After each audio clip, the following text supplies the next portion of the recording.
All right, Joel Gausten here from joelgausten.com. As readers of my work over the years surely know, there's no other band I've written about more in my career than Gang of Four, mostly through interviews with the wonderful Hugo Burnham, the late Andy Gill, and very early on in my experience, Sarah Lee. But for this conversation, I'm joined by someone I've yet to interview from the band. So it's with much excitement and appreciation that I welcome to the channel Mr. Jon King. Jon, pleasure to have you here, sir. The pleasure to be with you. Fantastic. I know you're literally in transit. You're on tour at the moment. You're about halfway through the American leg of the Long Goodbye tour with Gang of Four, and I believe you said you're joining me from Minneapolis today. Lovely city. That's right. We're just heading towards the, the venue where we'll park up the bus, and we've driven here overnight from Milwaukee, so it's been a bit of a drive. It's nice though. We're on the bus, with bunks and beds and things, so it's good. Yeah, as it happens, Hugo posted earlier on social media. I saw of some snapshots, and he put a photo up of the refrigerator on the bus. And, very healthy options. I'm sure it's a far cry from what that fridge may have looked like in 1980. Well, the half of the entourage are vegans, Mm. and so which is good, and I'm not a vegan, but I like to eat good food. I always have actually. We all have always liked eating good food, but certainly it is pretty healthy. Yeah. Fantastic. Well, quite a bit to get into here. First and foremost, I wanted to have you on because you just recently published a memoir, which is called To Hell with Poverty, a Class Act Inside the Gang of Four, published by my very good friends at Akashic Books. So first of all, congratulations to you. As an author, I know it can be a bit of a long walk to get a book finished. So congratulations to you Yeah. on making it there. Thank you. Thank you. Yeah, it was quite a thing. I mean, I think when I got the deal to do the book with Little Brown and initially in the United Kingdom, I didn't. I knew it was hard work, but I didn't realize how hard it would be. And I think the finding the right kind of narrative voice is quite a conundrum, and Mm. I didn't want it to be like some boring memoirs. I mean, I read quite a few memoirs. They're always had been ghost written, but I wanted to write this myself, entirely myself, and bring over some of the immediacy and the strangeness of it all as things happened, and try to write it as I felt at the time, not as I felt sort of in hindsight. Mm. Um, and it turned into a bit of a Bildungsroman, like the sort of the unreliable narrator eventually realizing its self-awareness and realizing things weren't exactly as one expected. Yeah. Mm. Well, I wanted to get into some of the different kinds of choices you made in presenting this book, because what fascinates me most about it is what the book isn't. And as you just alluded to, this isn't a traditional rock autobiography. There are some key things that really separate your book from the pack, I find. First being your narrative style. If I were to describe it, you wrote this, you write as an author the same way you write as a lyricist, I find, where, one of the greatest challenges in lyric writing certainly is that ability to condense the universe within 3.5 to 4 minutes. That's always the goal. And your chapters read like that. They're very short in many cases, to the point, but still very impactful. For example, there's a passage in there. I'm not going to give away the store, but there's a passage in there about your father, which is very moving. Brought me to tears, actually. But it's short. It's not. a 20-minute journey to the punchline. At the same time, you have a very humorous tale about Wilco Johnson, which is perfect, but again, very short, very to the point. So, um, was that an approach you had from the very beginning, or was that something that sort of came to you as you were writing things and thinking, this can go, this can stay?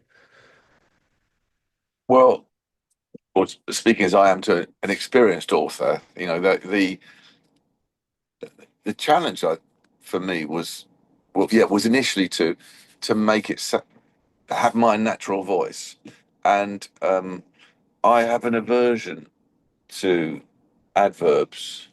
And like say the way J.K. Rowling writes, Harry Potter smiled winsomely at the thing. There's always some sort of qualifier on that. You think, well, no, he just smiled. So I'm more of the Lee Child school of reading. So there was that side to it. And I don't really like adjectives very much. And I don't really like metaphors very much in my own writing. I mean, one of all the songs I've written, the only song I sort of regret a line of was on Glass when I said, "I'm so restless, I'm as bored as a cat." I was thinking, well, I don't like that metaphor, and I thought, well, cats are never bored anyway, and I don't ever never met a bored cat. So what I wanted was to make the sentences really pithy, and at the beginning, I had dived in and into as everyone will call it, the thick of it, starting off somewhere or other, and they were quite longish chapters. And I had the good fortune that one of my best friends, Mark Smith, who was in a band called the Three Swimmers and the Beakers, and then became a script writer and a novelist, and also teaches creative writing. So when I was with him in Los Angeles, and was pitching to get the book deal, I'd written some quite long things, and he was brilliant at giving me honest feedback as a friend, but actually as someone who knows about this stuff. So I remember one day I'd written about 2,000 words, which I thought was rather good, and handed it to him. And I came back in the evening, having been out writing music or something, and he crossed it all out and put, "Really?" question mark. And then the next day I thought I'd try again, and he wrote through it all, and he put, "I don't think so." And so it was, I had really good help from him. And then I, I, I spent, I think, a couple of months. I was writing every day, and I was very lucky. My wife's parents were both authors, and so she was very good at sort of steering me into not having a third cup of coffee and not looking out of the window and reading the newspaper and all those things that writers do. And and then I was all the time thinking of Great Expectations by Charles Dickens, thinking that was kind of where Pip, the boy from modest and working class roots, is plucked out of his natural world and been made a gentleman, and then as an unreliable native realizes that in the process he's sort of become an asshole, and and I but those are very, really long sentences. And I do know that people find it quite difficult to read that sort of thing now, and I put long qualifiers and things. And the other thing was this that wanting to avoid the sort of these long narratives. Like I read the worst autobiography I read, which was written by himself, was Bernie Taupin's one, which was so boring. And I thought one of the greatest lyricists of the last 70 years, life seems to just be meeting people in bars and hotels, and it's a sequence of encounters. And I then when I found two devices which I was using, one was the to write in the continuous present. So, like Damon Runyon might write, I'm doing this, I'm walking down the street, this is what's happening. So right in as in the present. I thought that's the way to do it. Hmm. And it seemed to work. And then a little kind of locator to say where you actually are. Like like sometimes I remember when I was writing about staying at the Iroquois Hotel, which was in New York, which is a really seedy flop where all of the FBI's acts stayed. Everyone stayed there, from FBI, talking heads, police, everyone stayed in this place. But just up the road was the Algonquin, where you could just have lounge piano, and Dorothy Parker would sort of coin bon mots and things like this. But we were staying in this dump, and you could find this contrast.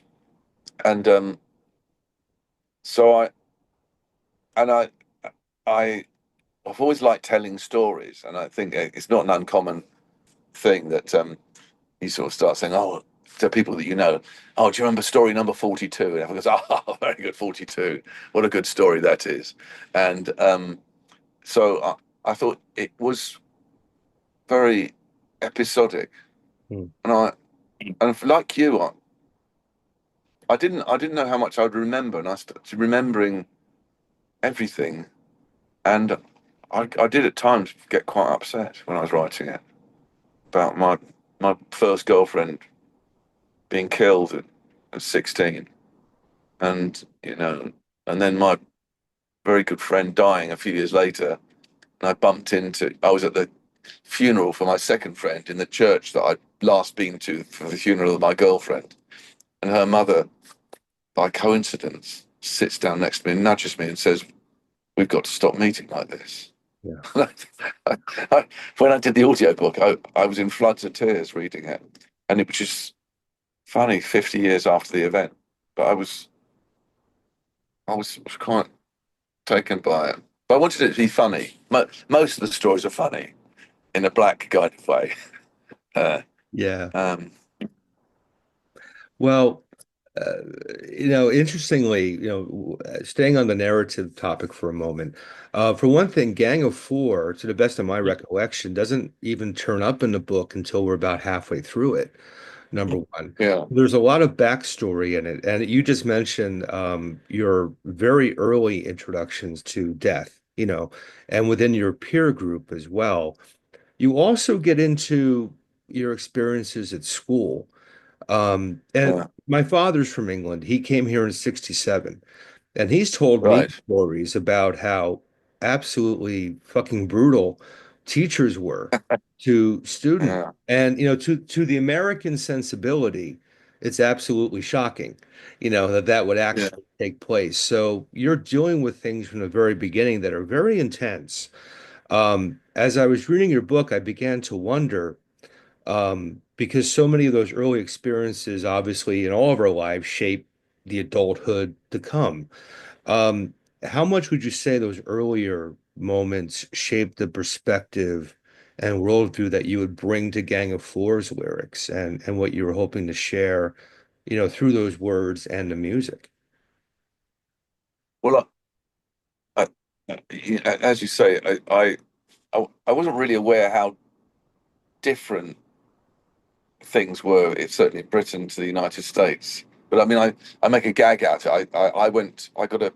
I come from a disadvantaged background, but I was quite clever, and I got a scholarship, a free place to an elite English public school.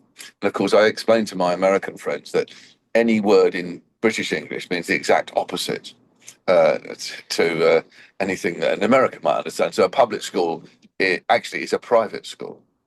Uh, so there, so any time that I went to a public school, that doesn't mean that in English. It means the opposite. Of course, if an Englishman says that's very interesting, it means it's really dull.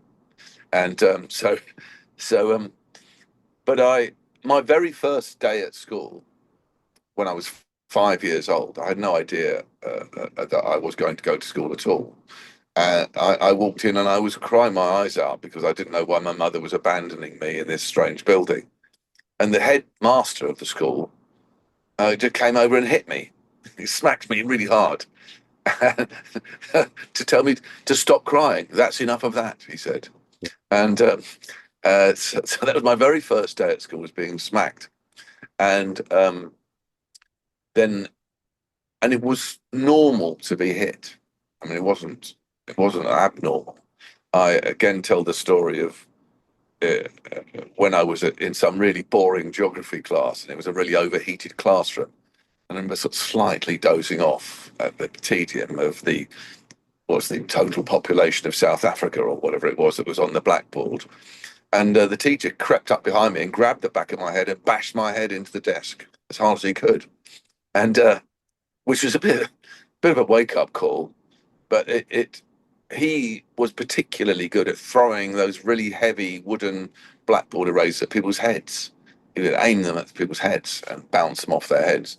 Um, so that growing up in that, you came to a sort of sense of one in my particular case of the really brutal and violent class structure of Britain, which again is unusual to Americans. I mean, you can my accent, the way I'm speaking to you now, was really forged in that context. I must have had a working class Cockney accent. My father was an electrician who left school at the age of 13, and I don't think I ever saw. Well, no, I never saw him ever read a book. Um, at one point, I wasn't even sure if he could read because he read almost nothing. But so I then acquired an accent which I find rather irritatingly. Even my daughter thinks I sound a bit posh, which I deny absolutely. But so when I came to do the Gang of Four thing, when I wrote the lyrics, I always wanted to write in simple declarative sentences in plain English. I didn't want to use complicated words, and I didn't want to say things that were opaque, and I didn't want to use adverbs, metaphors, or adjectives very much. And I think that the sense that the society you grow up in, not I think, I know that the society that you grow up in is so divided between the in privileged and then by extension the people who are entitled and those who are disadvantaged. And I am one of the vanishingly tiny percentage of people who sneaked through the cracks. I think I was the only working class boy in the school, and I lost my accent. I must have lost it in a couple of hours. After a week at school, my father said to me, "Oh, how come you speak so posh now?" And I didn't know that I was, but uh, it really, yes. And so when I was doing the book, I found because the lyrics for Gang of Four, Meandering Here, I didn't write songs actually about emotional relationships really at all. I wrote about things. I mean, I was much more influenced by, say, Bertolt Brecht than Sylvia Plath. I wasn't trying to talk about my interior life, but I was trying to talk about that great chasm between appearance and reality, Mm. um, uh, which either worked or it didn't, I suppose. Which is interesting because I always found Andy's approach was quite different than that. Yeah, A beautiful yeah, lyricist as well, but jokingly, I would say you kind of had to have a decoder ring with you to, sort of see where he was aiming at, Um, yeah, so yeah, very different approach I find between the two of you. yeah. Well, because I wrote, I wrote 90% of the words, but the ones that he contributed were fantastic. Because for example, Ether, which I mean, we're on this tour, we're playing the whole of Entertainment track by track, so we follow the running order. So the opening song that we play is Ether, which is and it's an interesting song because I had written this starter, which was like again really more or less what I just said to you, the difference between appearance and reality, and that our comforts and our pleasures and our sense of stability in the world is often purchased at the price of some distant oppression or crime or whatever. So having sort of come up with Trapped in Heaven's lifestyle, we were talking a lot about at that time we were in a state of virtual civil war in the United Kingdom with the troubles in Northern Ireland. Certainly, it was civil war in Northern Ireland, and the British government had been found guilty of torture in the European courts. We talked about that a lot. So I Trapped in Heaven lifestyle, and then he goes, oh, locked in Longkesh. So a very sort of practical kind of thing Mm. to make it not, uh, you know, opaque and vague. And what I find most irritating about lyric writing is when you think that the writer, and in books, of course, has no great sense of place or character or history. You really want to know where you are. I mean, great songs like, I don't know, "Hanging on the Telephone" by Blondie. The opening line goes, "I'm in the phone booth. It's the one across the hall." You know exactly where you are. Brilliant lyric writing. Or Rod Stewart's "Maggie May." "Wake up, Maggie. I think I've got something to say to you." And I so I think that when when Andy did do his things, he'd always do this on a sort of very personal basis. Like on 5:45, I remember starting off. He could never write. Well, he could never write anything without a starter. You know, and we Mm. were watching the news together, and I thought all this stuff. I think we all. I don't know. At the moment, I find sometimes, and audiences say this, or people in the audience say about the entertainment, about how uncomfortably relevant the songs are now, all those years later. But how can I sit and eat my tea with all that blood coming from the television? And I think, like many people, I now turn off the TV when I see the news. I don't want to see it anymore. Which is not. I don't think it's a very mature thing to do, particularly, but it's too grim. And that was the real difference. So, but they only worked on cool because Andy never wrote any lyrics. So it was it worked because of the yin and yang that we were like, because we were such close friends. We were sort of like brothers. But he didn't read books at all. Mm. And so what I liked when I would present a lyric that had a call and response thing to it was I was always surprised by what he did. Um, uh, on Anthrax, for example, where I had written all the lyrics for my bit, for until we did the recording, the the idea of it was that he would just say whatever was on his mind at the time that was situationally relevant. So he might describe, "I'm using a WEM copycat echo device, and my cable is X, Y, and Z, or I'm in a room, or something like that." It was only when the recording happened, when it was lots of bands sing about love, that became fixed, which I think both of us rather regretted it afterwards because it lost its situational Mm. nature. Um, but there are, I think, I have three or four call and response songs on entertainment like that, um, and really interesting sometimes how that happened. But otherwise, I just wrote all of them. Yeah. Mm. With the narrative structure of the book, I also found it very interesting that in terms of Gang of Four, it's locked into a particular time frame. The book concludes with the initial run of Gang of Four ending in '84. And Yeah. obviously there was a second life, a third life, a fourth life, and so on to Gang of Yeah. Four. Why sort of end it when the initial band sort of called it a day? Well, when when I got the deal, not having written a book before, I'm talking to my editor Andreas, who's a charming man. He said he said so how many words would you like to write? And I said, oh, I don't know. I've never written a book before. And I said, sort of, and I did a thing about, I held up my fingers and said, oh, something about this thick. He said, oh, shall we say 70,000 words? I said, all right then. And and in the event, I wrote 84,000 words.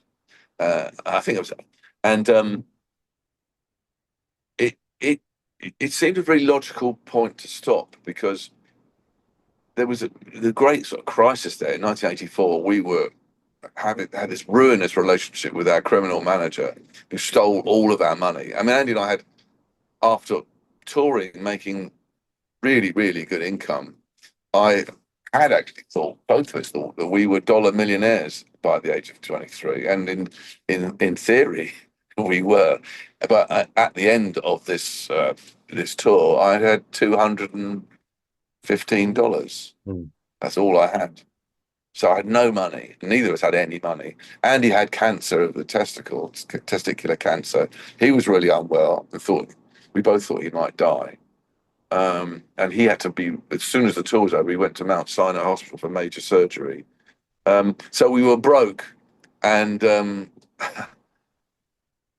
and in the grip of this crook, which which was a logical point to stop. I mean, I guess if I carried on, I mean, it would have been like one of those Nausgaard novels, so about a quarter of a million words, going on and on and on.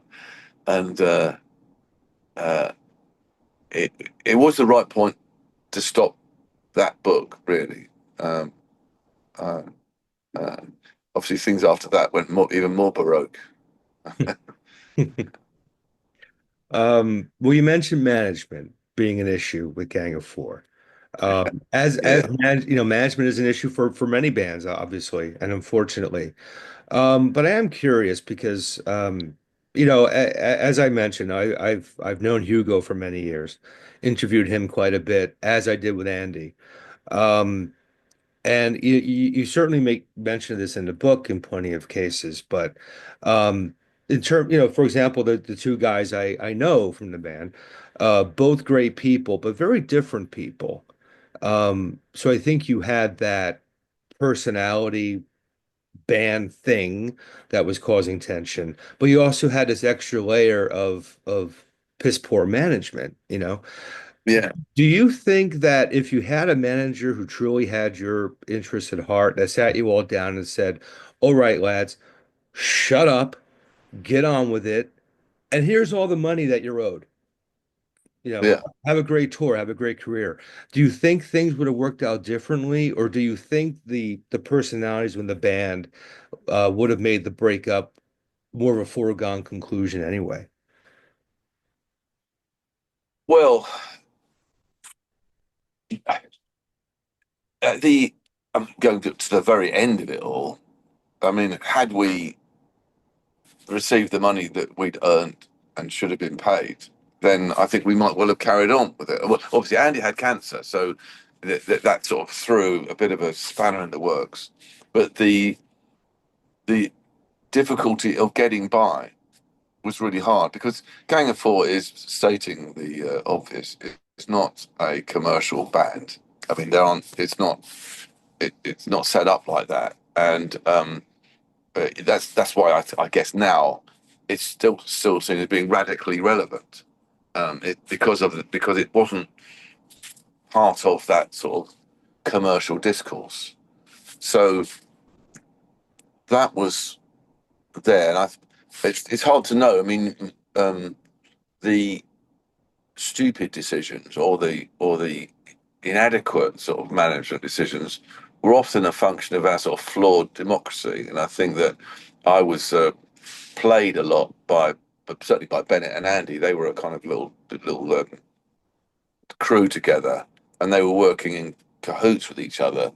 And in fact, that led to me being persuaded to sack Hugo, which I felt immensely guilty about instantly. I mean, Hugo and I are great friends now and have reconciled, but going back to Great Expectations, I after the event, I thought that is exactly like the way Pip treated Joe Gargery. This is the scene when the man who's been so kind, his uncle or brother-in-law, who'd looked after him and cared for him, but was a common blacksmith, goes up to visit him when he's a gentleman, and he's treated like dirt and by this snobbish person. And I thought I'd been played, and after that, I was then just the sucker. And this was part of a long con. I mean, one of the blackly funny stories is that when we first met Bennett Glotzer to think about signing to him, he managed at that time Frank Zappa and Nina Hagen. Uh, uh, and Frank was a very OCD, detail oriented man, obviously a genius. And I figured, well, if it's all right for Frank, because I'm not really, I'm very impulsive and uninterested in in that sort of thing. So really, I quite often just agree with what other people say because I can't be bothered, which is not a good trait, I know. But I thought, well, if it's all right for Frank, it must be quite good. And Nina's pretty lively. And we went to the office, and the office was full of really attractive young men and women, ripped guys, in their wife beaters, and they had these bench tans, and then there was gorgeous girls going around with fax machines and on the phone and packing envelopes and things. It was a really busy office, and thought, wow, this is quite an operation. It was just off Sunset, so we agreed to sign, um, and we partly because before that, Hugo and I wanted to sign with AC/DC's manager, which would have been exactly what you said. We'd have been really well managed and really well paid. But Andy didn't like them at all. I don't think he liked AC/DC anyway, which I did. And so all of those people in that room that we saw were all actors. Every single person was an actor. Bennett only actually employed, I think, one person. And so it's part of a long con was to hire a load of actors to act like you're in a management office. And when I was writing the book, I was thinking this is so funny. I mean, it's like a funny scene. And I was thinking, who would play Bennett? And I was thinking Danny DeVito, Yeah. because Danny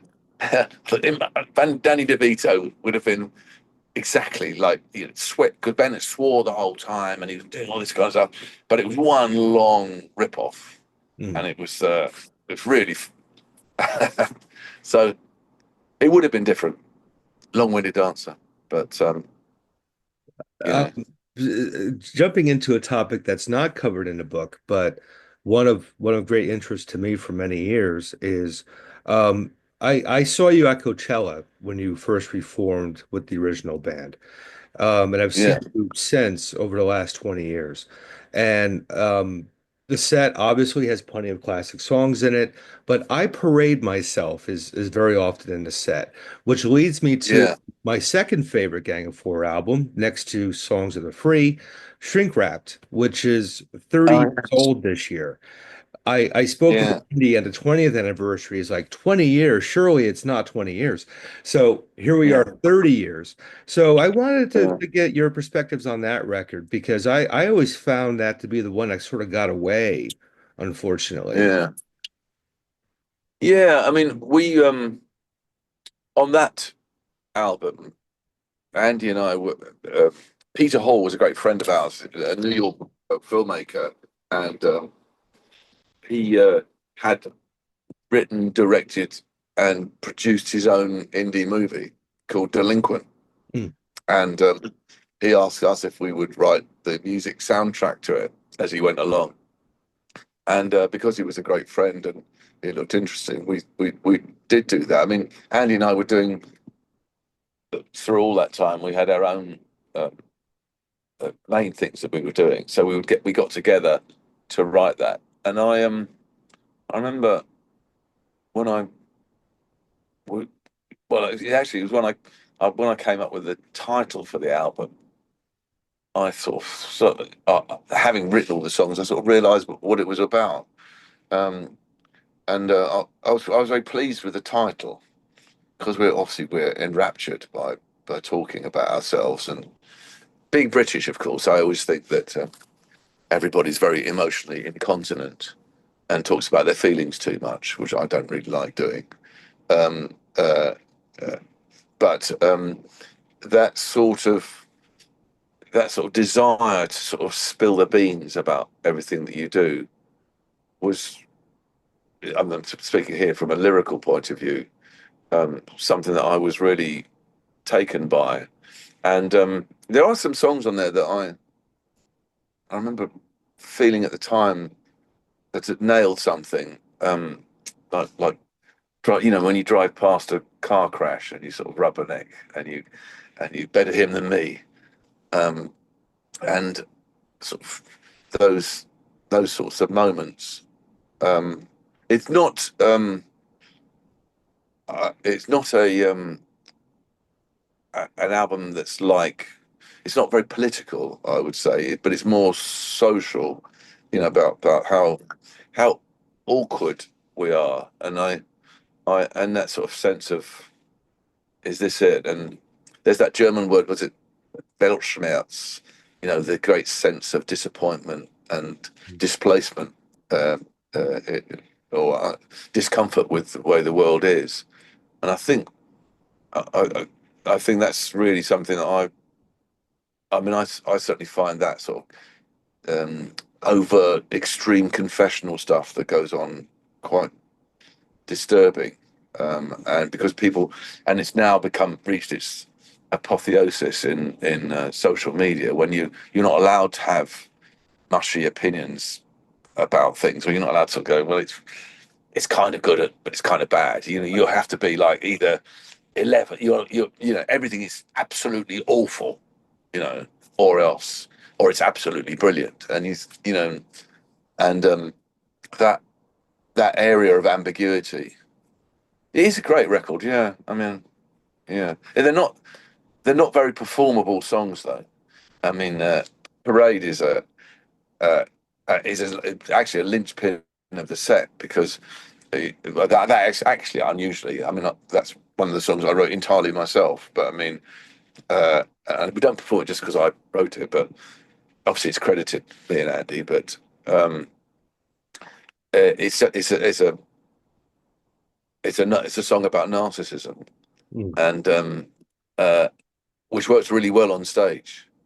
And it sounds like a sort of a metal track. I mean, we had uh, one of the Black Crows came to jam with us the other night, and on Parade, and uh, I think, and we were Steve from the 10,000 Maniacs was playing with us on it the other night as well. So this tour, we've got guests coming in all over the place. We had Lenny Kaye and we had Mike Mills. We got Peter Buck playing. We got everyone jamming on stage. But going to that song, that is one of the songs that really works well with guest guitarists coming in.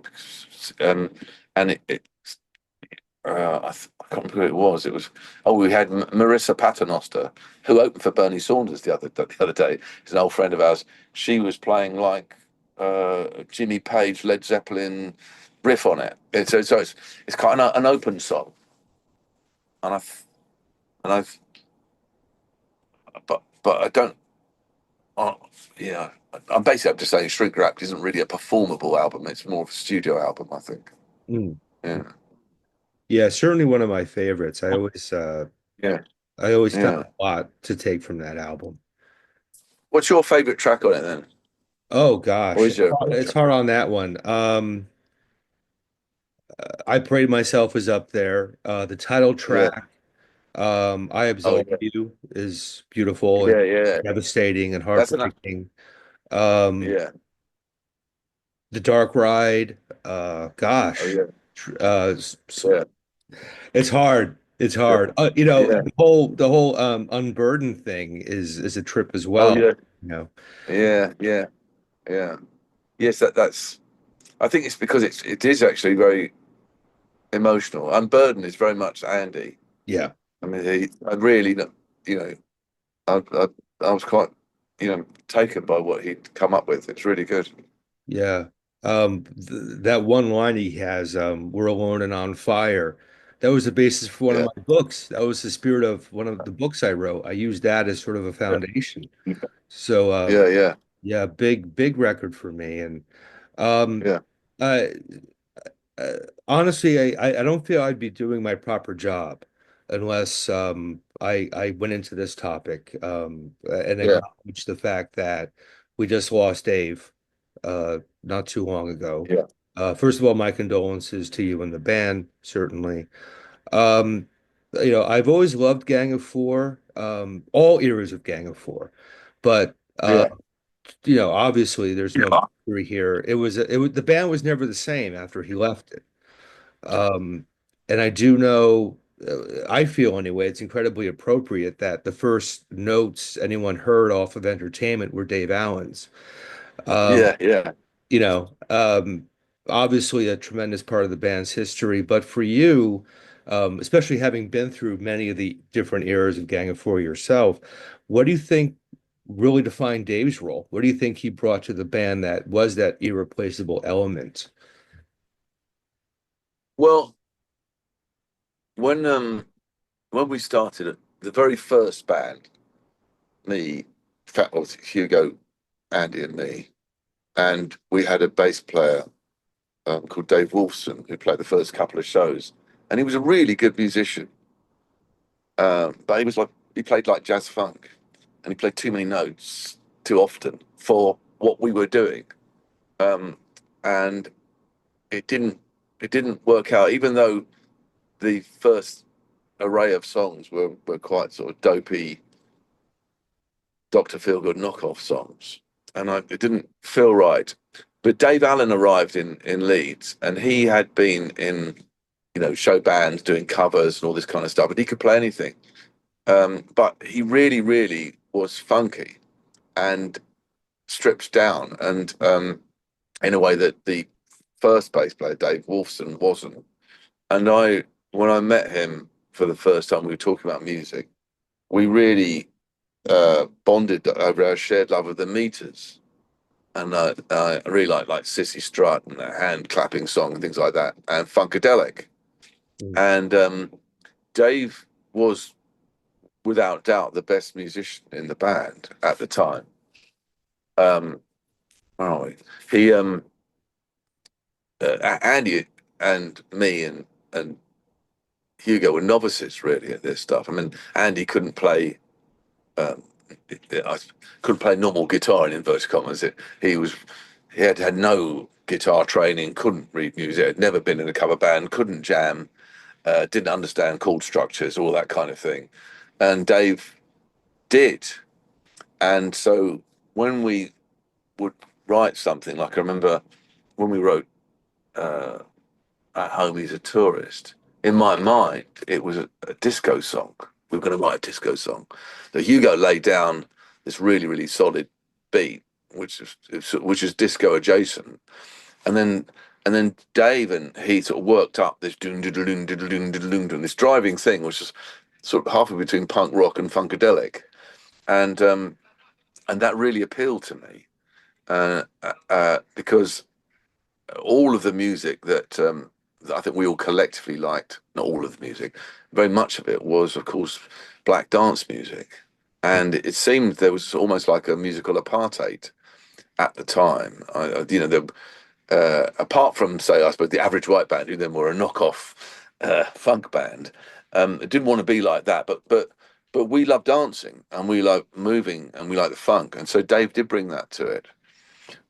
Once when he left, and he was very troubled at the time and moved on.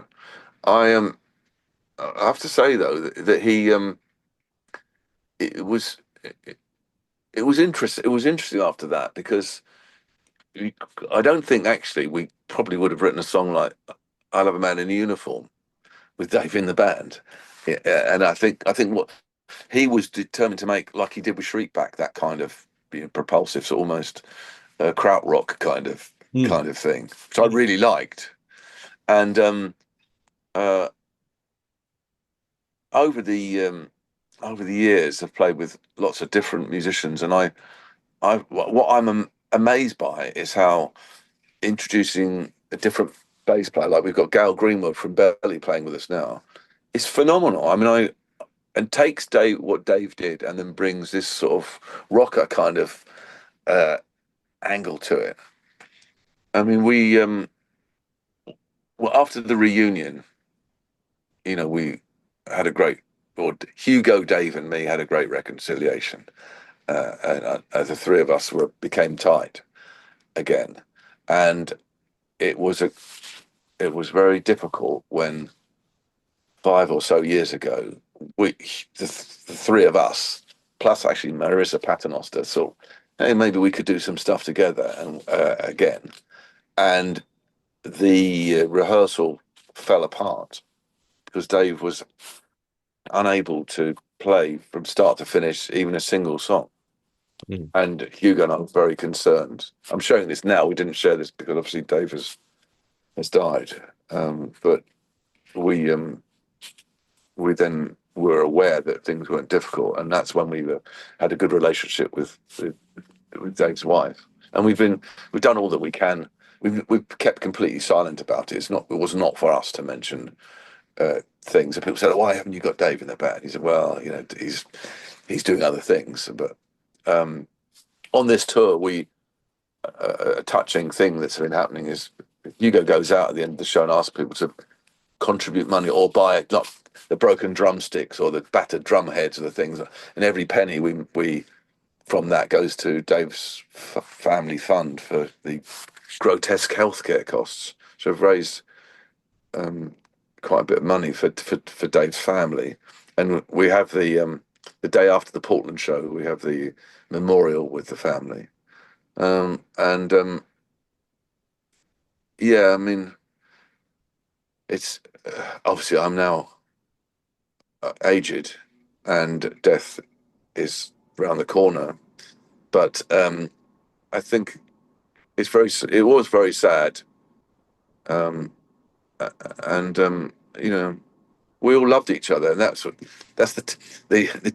when you write about these things, what I wanted to do was we were great brothers, and I having done the box set only a few years ago, which uh, when I went through that, Andy and I, as you know, had a very difficult relationship at the end. We were not on speaking terms for a long time, and I could not deal with his alcoholism. And but going back and looking at the photographs, we're always smiling. We're always friends. We were buddies, and that's the most important thing. Like Dave was my buddy, Andy was my buddy, and Hugo was my buddy, and uh, I want to bring that over in the book. How you can be in love with your friends, and Mm. then sort of everything collapses somehow or other. It's interesting. Mm. Um, I know certainly being on tour at the moment, you have other commitments. So I don't want to keep you forever, but I do want to conclude with Yeah, this question. Obviously you're on a tour that's called The Long Goodbye. So by all appearances, this is going to be it. Um, yeah, as you've mentioned, we're at the point where, half the original band has left us. Um, and there's a lot of, celebratory things. I've seen the videos. We chatted a bit before we yeah, started recording about the yeah, reverence and the joy this tour is giving people. And obviously you and Hugo have had to look back quite a bit because you're the last two standing, really. yeah. When all is said and done, what do you feel Gang of Four's ultimate legacy will be, and how in line is that with the initial purpose and goals you felt when the band first started? Well, when we first started, went all the way through, I had a very modest ambition. I just wanted to change the world for the better. So that was my modest ambition, and uh, and I wanted to write about the world as it was. I mean, I make a gag on stage. I say to audiences, I say I want to do a mind experiment. Imagine a world with rising authoritarianism, war, the hard right, and fascists. I know it's a difficult leap to imagination. Um, but having wanted to do that and written that sort of stuff, and like I mentioned the box set, it wasn't until I put that together that I realized how uh, I think sometimes awkward my lyrics were, or alternatively, not even remotely mainstream. I mean, really, I mean, Ether. No one will ever play a track like that on the radio unless I suppose they're forced to. Um, but so it wasn't written to be uncommercial, but it was written to be honest. And so then coming fast forward to now, what I mean, I'm a music fan. I mean, my life was changed by hearing Bob Dylan at the age of 11 on Highway 61 revisited, genuinely. And I think it set me on a course of thinking about the world differently and what I might want to do at that young age. and I knew it had to be a creative life. I knew it had to be a life that was engaged in um, politics and ideas and thought and all that kind of thing. And and now I at the end of the show, I always go and sign my book. 15 minutes after the show ends, I go to the merch table and sign. There's a queue of people who bought the book, and they say the things to me that I would have said to Bob Dylan. No, I'm not rating myself with Bob Dylan. Obviously, he's the bar is too high. But saying how the music helped them get through college, or help them think about themselves, or change their life, and I feel very. It's something that's quite sort of choking, and some people start weeping, and so I feel immense pride about that, and I feel it is a shame that the subjects that we wrote about, that I wrote about, are still relevant.